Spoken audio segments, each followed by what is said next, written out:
power of science lies in its ability to make connections between seemingly unrelated phenomena.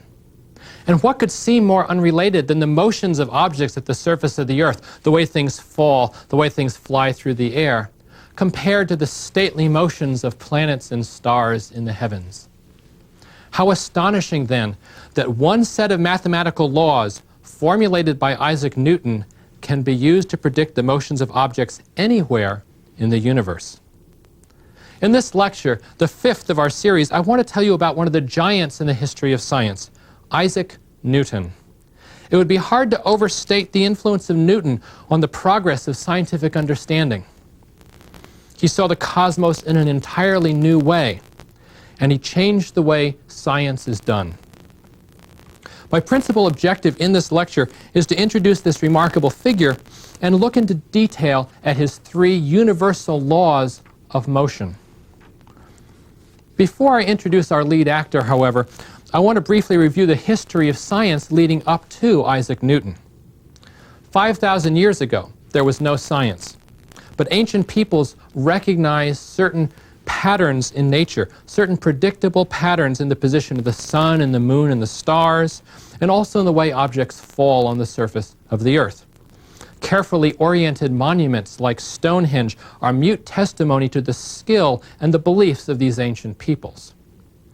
Subsequent scholars focused on the irregular wanderings of planets, and by the time of Ptolemy, in AD 100 or so, centuries of written records allowed him to propose a complex mathematical model of the solar system, one in which the Earth is at the center, the planets and the sun orbit around the Earth. The Ptolemaic system was one of the longest-lasting scientific models of all time. The European Renaissance saw a tentative questioning of many of the previous ideas. Polish astronomer Nicholas Copernicus, for example, suggested an alternative to the Ptolemaic universe. His model of the solar system had the sun at the center and the Earth orbiting around the sun.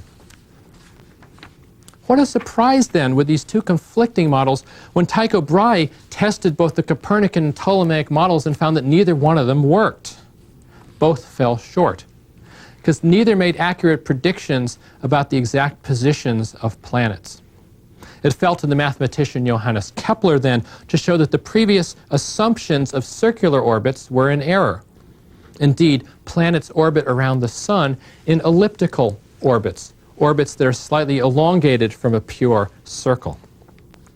And then we had Italian physicist Galileo Galilei. He used mathematical analysis in his study of terrestrial mechanics, of the falling of objects, of the rolling of objects down an inclined plane, a subject which was of great interest to military leaders at the time.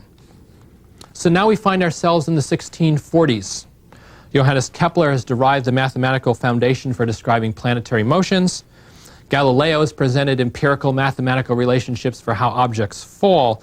And yet at that time, these studies, the studies of terrestrial mechanics and celestial mechanics, were quite separate domains, because people did not see the motion of objects in the heavens as at all related to those on the surface of the mundane Earth. It remained for Isaac Newton to synthesize these empirical descriptions of celestial and terrestrial mechanics into one set of laws that applies to motions everywhere in the universe. Let me tell you a little bit about the life of this remarkable man. Newton experienced quite a difficult childhood. He was born prematurely on Christmas Day in 1642.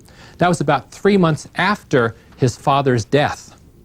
He was so tiny at birth that doctors didn't think he was going to survive, but he eventually thrived as a young man. He grew up in a family home at Woolsthorpe, England. That's a small village in Lincolnshire in east central England. When the young Isaac was only 3 years old, he was abandoned by his mother, who remarried a minister and moved away. Newton then lived with his grandmother until the age of 11, and that's when his stepfather died. His mother returned to Woolsthorpe, that was in 1653, with her 3 younger children by the second marriage. And can you imagine the resentment, the feelings of abandonment that Isaac Newton must have felt at that point as an 11-year-old child with his mother just returning for the first time? As a child, it's said that Newton loved mechanical devices. He's said to have constructed his own clocks of ingenious design. He said that he made a working model of a mill and used a small mouse to power that mill. He also enjoyed drawing, and he attended schools continuously from the age of 5. But upon her return to the family farm, his mother took Isaac out of the school that he loved and forced him as a teenager to tend to the Lincolnshire farm. This was much against his wishes. But by all accounts, Isaac Newton was a terrible farmer. He was a failure. He neglected his chores. He was absent-minded in the whole business of farming.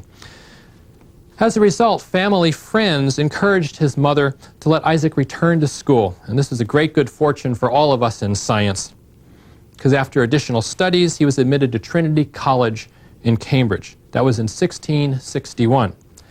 He focused primarily on mathematics and in natural philosophy, and he graduated with a bachelor's degree in 1665. It turns out that while he was at school, in addition to many, many classical studies by the classical scholars, Newton is known also to have studied the writings of Kepler and of Galileo during those critical years when he was an undergraduate.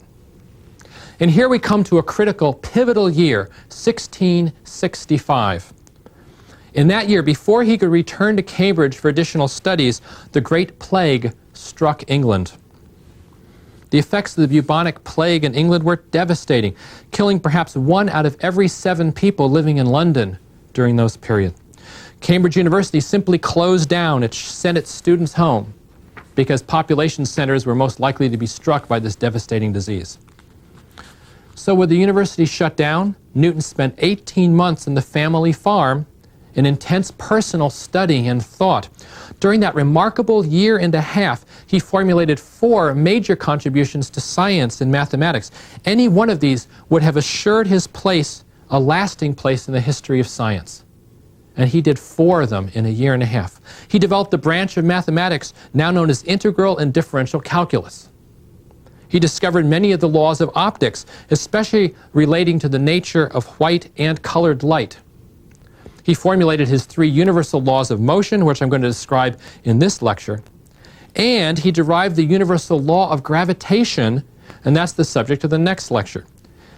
In Newton's own words, quote, "All this was in the 2 plague years of 1665 and 1666, for in those days I was in my prime of age for invention, and minded mathematics and philosophy more than at any time since."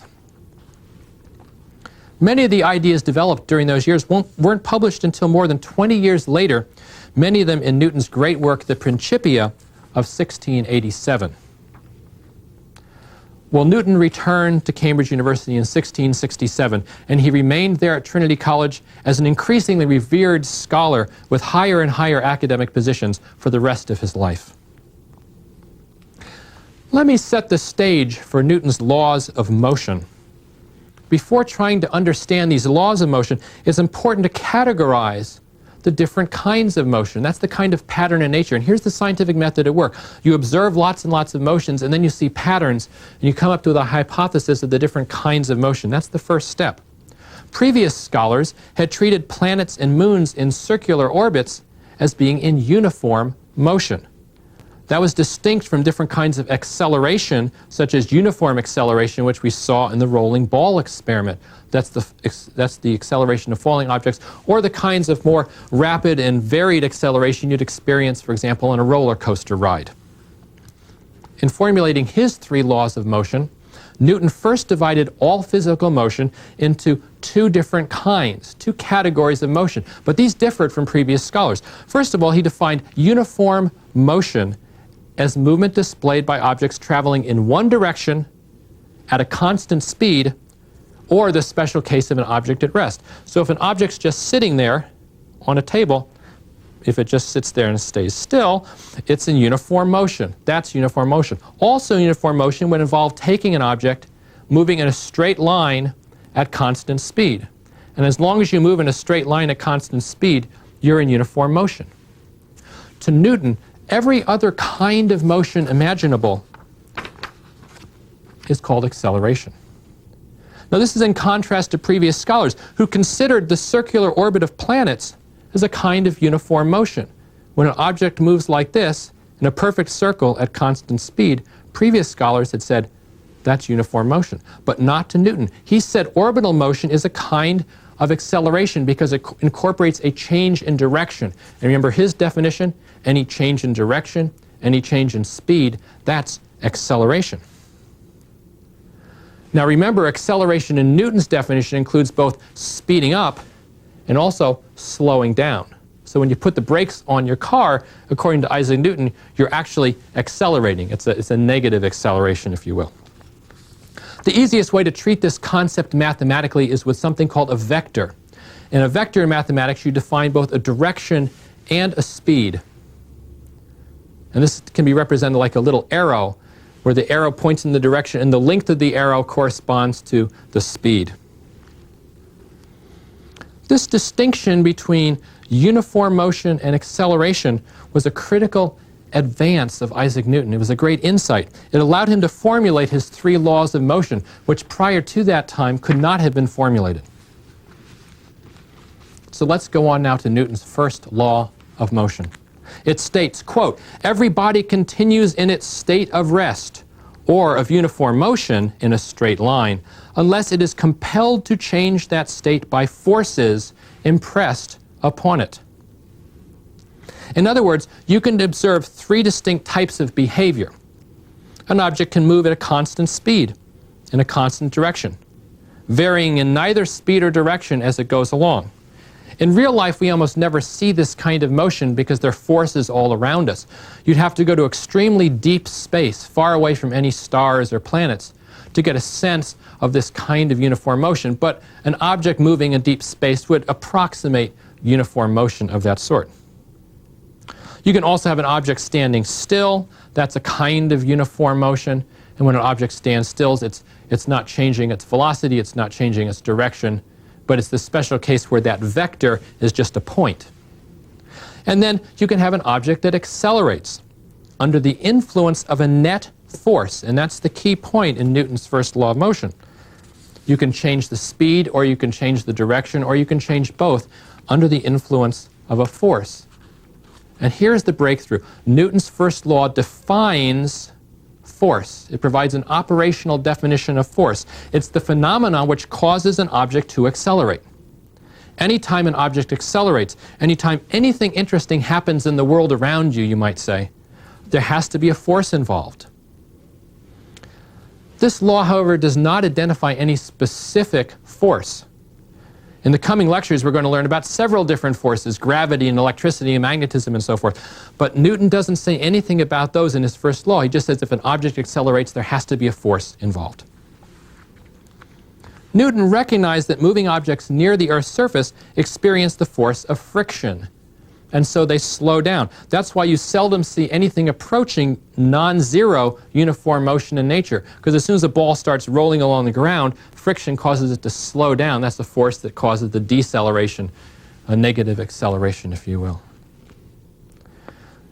This idea that circular planetary orbits, as well as other accelerations, are caused by an unbalanced force was radical in Newton's day, for it demanded that forces act over huge distances.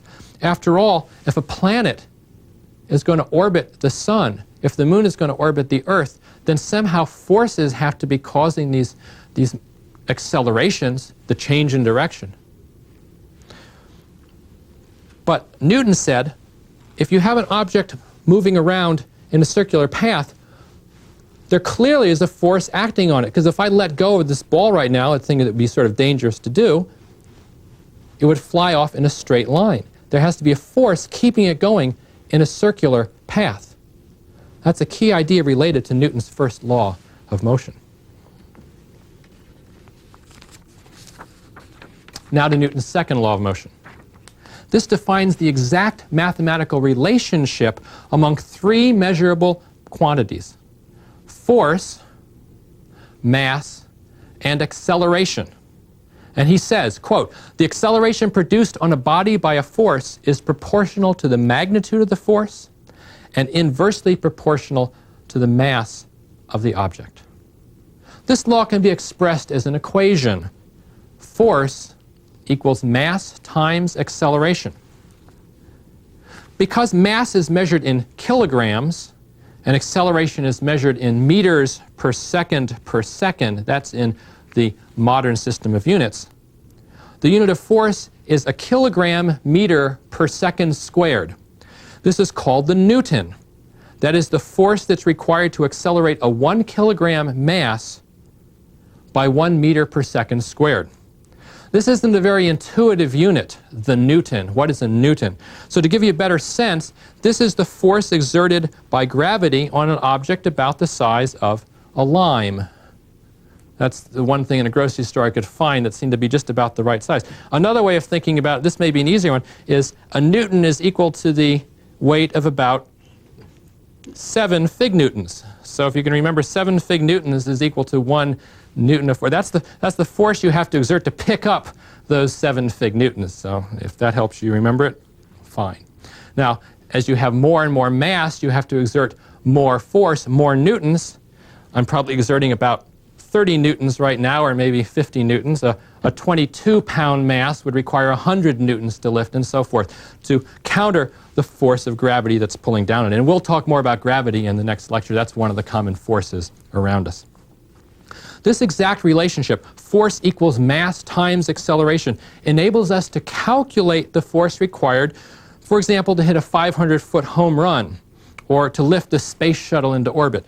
This is an incredibly useful equation, force equals mass times acceleration.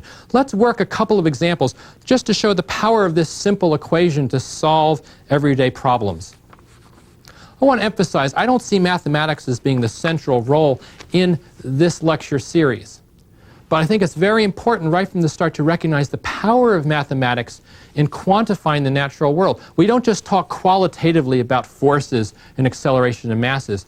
The scientific method allows us to derive exact equations which then can be used to solve specific problems, build bridges, build buildings that don't fall down, that sort of thing. Pretty useful to be able to use mathematics in conjunction with science. So first, let's just calculate briefly the force it takes to accelerate a 1,000 kilogram sport utility vehicle to a speed of 30 meters per second. That's about 65 miles per hour in 10 seconds. So we have 1,000 kilograms. We want to get to 30 meters per second in 10 seconds. So here's how we do it. The mass is just 1,000 kilograms. That's the mass of that vehicle that you want to accelerate. The desired acceleration is 30 meters per second in 10 seconds. And you can calculate the acceleration meters per second squared by dividing 30 meters per second by 10 seconds. That gives you 3 meters per second squared. That's the acceleration. Now, if you apply Newton's second law, force equals mass times acceleration. Force then is 1,000 kilograms times 3 meters per second squared. That's 3,000 kilogram meter per second squared, 3,000 newtons. And you have to apply that force for 10 seconds to get up to the desired speed of 65 miles per hour. If you wanted to accelerate twice as fast, in 5 seconds rather than 10, you'd need to exert twice the force for 5 seconds. So 6,000 newtons. That's why if you want a lot of acceleration, you need to have a powerful engine, an engine that can exert a lot of force to power your car. Let's try another example. Let's calculate the acceleration that's produced by a 6,000 Newton force, a 6,000 Newton rocket engine on a 100 kilogram rocket. That's a pretty typical combination. Here you have to rearrange Newton's equation. We have acceleration now equals to force divided by mass, and that's just flipping around the equation.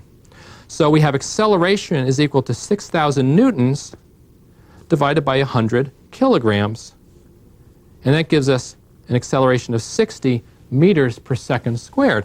That's a pretty rapid acceleration. That's equivalent to an acceleration of 130 miles per hour every second. So after 1 second, the rocket's traveling 130 miles per hour. After 2 seconds, it's going 260 miles per hour. After 3 seconds, 390 miles per hour, and so forth. So faster and faster and faster, as long as the rocket engine keeps providing that thrust, that force. Let's talk about mass for just a minute. Mass in Newton's equation represents an object's tendency to resist an acceleration. That's a property called its inertia. The more massive an object is, the greater the force that you need to apply to impose a given acceleration, and thus the greater its inertia. Now, if you want to get a sense of an object's mass, you don't have to have a gravitational force. I don't have to lift it against the force, so that's one way of doing it. If you're in deep space, you can take an object that's in your hand, and just by trying to accelerate it, moving it back and forth, or hefting it, what you're doing is you're feeling the inertia of the object. And you can do that in space just as easily as you can on the surface of the Earth. And now we come to the third law of Isaac Newton. The most familiar, but a very subtle law. For every action there is an equal and opposite reaction. What Newton is saying is forces always act simultaneously in pairs. There's so many familiar examples of this, forces acting in pairs. If you apply a force throwing a ball, you exert a force on the ball, but the ball also exerts a force on your hand as you throw it. And these forces are equal and opposite, and they're simultaneously. If you crash your car into a tree, the tree exerts the exact same force on your car as the car exerts on the tree, and damage is done to both. You can't touch someone without having them touch you back. It's another way of thinking about it.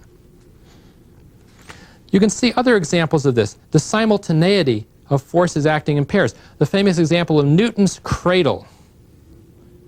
You can apply a force by swinging one ball. And when you do this, instantaneously, the ball at the opposite end feels the force, and the forces go back and forth as the balls swing. We'll see this in another context later on, but you see forces acting in pairs. Even when I was swinging the ball around my head, here you see equal and opposite forces. The ball stays in that circular orbit. I'm exerting a force to hold the ball in place, but the ball is also exerting a force away from me, and these forces are equal and opposite. One is called centripetal acceleration, the other is called centrifugal acceleration, and it's one way that Newton analyzed the motion of orbiting objects that was quite unique compared to other people in his time. Many examples. You've seen the recoil of a gun. Some of these examples are kind of subtle. The recoil of a rifle is rather subtle, but you're seeing lots of equal and opposite forces acting. You see the effects of an explosion that create a rapidly expanding cloud of gas. The gas pushes forward on the bullet, but the bullet pushes back on the gas. The gas pushes back on the gun, but the gun pushes back on the gas. The gun pushes your shoulder, but your shoulder pushes the gun. And these are all equal and opposite forces that are occurring more or less simultaneously. One key idea, because the bullet is much less massive than the gun, it accelerates, given that force, the equal and opposite force, to a much higher velocity. This is one of the reasons why if you want to have a high caliber bullet or a high velocity bullet, you have to have a fairly massive gun. Because otherwise, the recoil, if the gun was extremely lightweight, low mass, then the bullet would go one direction, but the gun would really be kicked backwards too much the other way. So you have to have either a good shoulder support or a gun that's fairly massive. In the liftoff of a rocket, you're also seeing consequences of equal and opposite forces. The rocket exhaust represents gases that are pushing on the rocket. But the rocket's also pushing on the gases, accelerating them in the opposite direction. You see the gouts of flame shooting out the backside of the rocket. They're accelerating just like the rocket is in the opposite direction. But in this case, the rocket is constantly being pushed by the expanding gases, the burning fuel. And so it accelerates second by second, faster and faster and faster, whereas the gases aren't connected to each other. They're not physically tied, and so they just sort of go out the other end. You have a slightly different case because one's solid, the rocket, and the gases that are expanding diffuse outward. In this case, you can constantly accelerate a rocket just by putting a push on it, by constantly putting a force on it. And this strategy is very important in deep space exploration. A small, steady force acting over very long times can accelerate a rocket to very high velocities. And thus, you can, for example, use solar wind or perhaps ion beams to produce a very modest acceleration, but they could be operating over years And that would provide a long-term space voyage with very high velocities with a low acceleration acting over many, many years. Well, now that you've seen examples of Newton's laws of motion, let me pose a question. I want you to think about this. Imagine yourself stranded at the middle of a perfectly frictionless sheet of ice. You're in the middle of this sheet of ice. You can't walk or crawl to move because there's no friction. How might you escape from that situation? What would you do? If you want to think about this, turn off the tape for just a second and ponder that question. How would you move off a perfectly frictionless piece of ice? Okay, for those of you who didn't bother to turn off the tape or who are back with us, what you could do is remove a piece of clothing like a shoe. And you'd throw it as hard as you could. You'd throw that shoe in one direction. And because of the equal and opposite forces, that shoe would apply a force to you, and it would move you in the opposite direction. If the shoe was 1/100th of your mass, whatever velocity the shoe had, you'd move in the opposite direction at 1/100th of that velocity. The equal and opposite forces of the third law leads to a new concept, that of momentum. The momentum of an object is defined as the product of its mass times its velocity. So momentum equals mass times velocity. It follows from Newton's laws of motion that, here's another quote, in the absence of external forces, the total momentum of a system does not change. It's a key idea for Newton. Thus, when two objects collide, their velocities after the collision have to be arranged such that the total momentum after the collision is exactly the same as it was before. Put in a mathematical form, you'd say that the sum of mass times velocity of the objects before is equal to the sum of the mass times the velocity of the object afterwards. And you've probably seen worked examples in physics class of two pool balls of the same mass colliding and going off in different directions. That's all a consequence of the analysis of Newton's laws of motion. Newton's laws tell us that when two objects collide, even though each ball feels an unbalanced force, the entire system feels no force at all. In physics, a property is said to be conserved when it doesn't change. And I want to talk about this interesting property of conservation of momentum. It's a very important idea that certain physical quantities in the universe don't change for a closed system. And we're going to see this again and again and again as we look at different aspects of the physical universe. Conservation of angular momentum and momentum, conservation of mass, conservation of energy. These ideas provide a kind of symmetry, a kind of perfection to the universe, saying that there are certain quantities that do not change no matter what we in science can do. It gives a sense of an underlying order and beauty to the universe, these conservation laws. A subtle and related idea that Newton studied is the law of the conservation of angular momentum. That is, an object that rotates will continue to rotate unless it's acted upon by a force. A spinning top is a great example. If you've ever seen a top, you can wind it up and it'll spin and spin. And unless friction slows it down at the very tip, it'll just keep spinning. That's an example of the conservation of angular momentum. The Earth is a large spinning object. It rotates on its axis once every 24 hours. So the Earth has angular momentum. Over millions of years, a very interesting thing has happened. The Earth has slowed down. Its rotation has slowed down. Early in its history, the Earth's day was only about 14 hours, 14 of our modern hours long. There were more than 600 shorter days per year early in Earth's history. But what's happened is the moon's gravitational pull has slowed down the Earth. But in the process, the moon has gained angular momentum, because the angular momentum of the Earth-Moon system has to be conserved. And so the moon is going slightly faster, slightly faster, slightly faster. And so the orbit of the moon has moved farther away from the Earth as it's picked up angular momentum, and the Earth has slowed down. It's an amazing interactive system, all of which, though, can be analyzed by Newton's laws of motion. To summarize, we've seen that Isaac Newton made major advances in understanding the motion of objects by recognizing two different kinds of motion. He had uniform motion. That's displayed by objects in which the velocity and the direction of movement don't change. And then you have acceleration, which includes any change in speed or in direction. Armed with these definitions, we come with the three laws of motion of Isaac Newton. First, nothing happens without a force. Second, force equals mass times acceleration. And third, forces always act in pairs. Newton's three laws of motion together provide a complete framework for investigating and understanding all the forces and motions that occur in our lives. Newton himself applied this framework to understanding the ever-present force of gravity, and that's the subject of the next lecture.